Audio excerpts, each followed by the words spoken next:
This is cross-linked polyethylene tubing, also known as PEX. It is a flexible vinyl-style product that is used for cold water and hot water lines in new plumbing arrangements. This is a 1/2-inch piece. It comes in long rolls like this. This is 3/4 for hot. Here's some 1/2 inch for hot. And you have a variety of this tubing. This video, though, isn't about PEX tubing. It's about the process of learning. Because I had to learn how to use this tubing system. Now, I have built many houses, I have remodeled many houses, and I've plumbed many houses. So the idea of doing the process is not new, but this is a brand new system. This is a system that uses couplers. And those couplers are where you put the tube into the coupler and use a large tool to crimp the ends rather than a gluing system or rather than a soldering system. And this is an all-new system to me.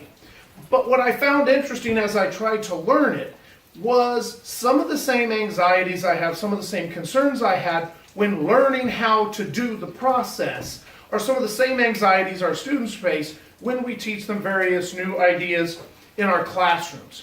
So, one of the anxieties I first had was simple lack of knowledge.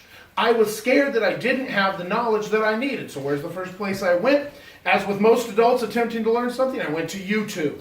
And so I watched a couple YouTube videos. Some were a little dry, some were a little long. Some didn't cover exactly what I needed because they used a different connection system than the connection system I would be using. So it didn't have exactly what I wanted in the form that I wanted it. So that was a frustration.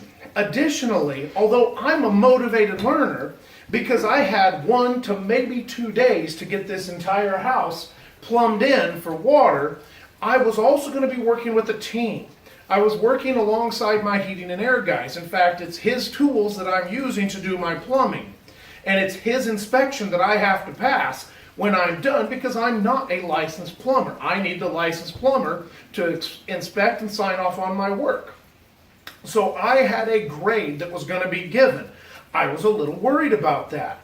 Additionally, as experienced as I am in many areas, this wasn't one of them. And so I was a little apprehensive that I might not be doing it right. In fact, one of the things that I mentioned to one of my plumbers was there's a right way to do it and there's a better way to do it right. And sometimes a person with experience has that better way to do it right. And I wanted to make sure I was using the best methods I could.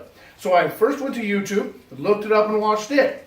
I got the materials from my plumber and my heating and air guy, and he showed me how to use them and how to adjust them. But that was about it. As soon as he showed me, I was on my own. And I had to do the process and plumb the entire house.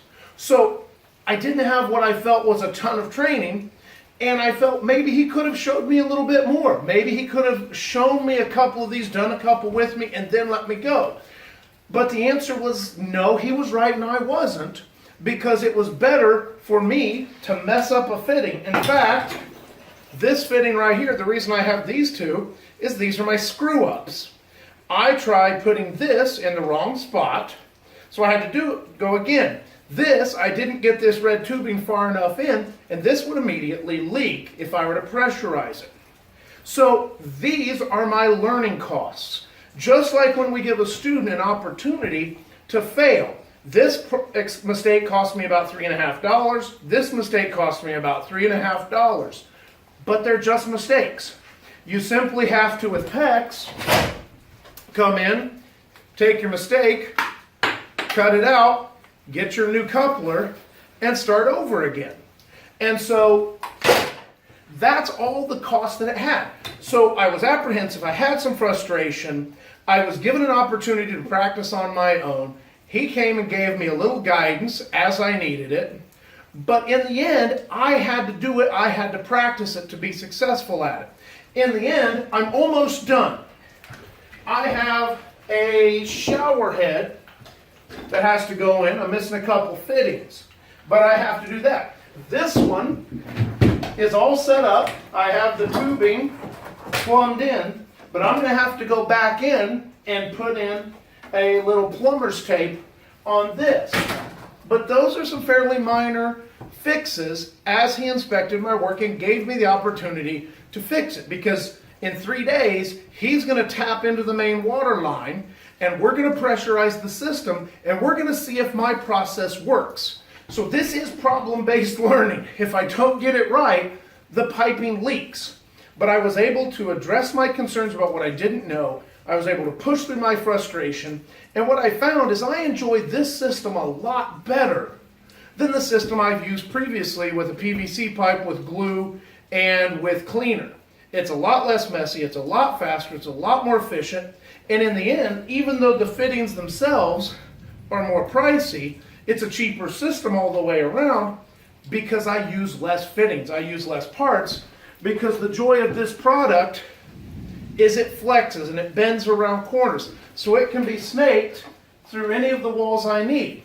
But again, in the end, I had to get over my frustration hurdles.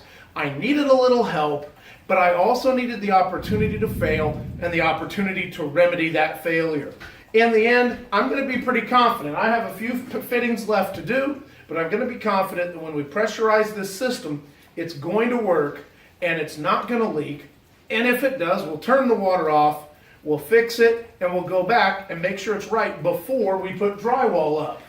Because once drywall is up, any problems or any issues have to be fixed at great expense of time and or trouble.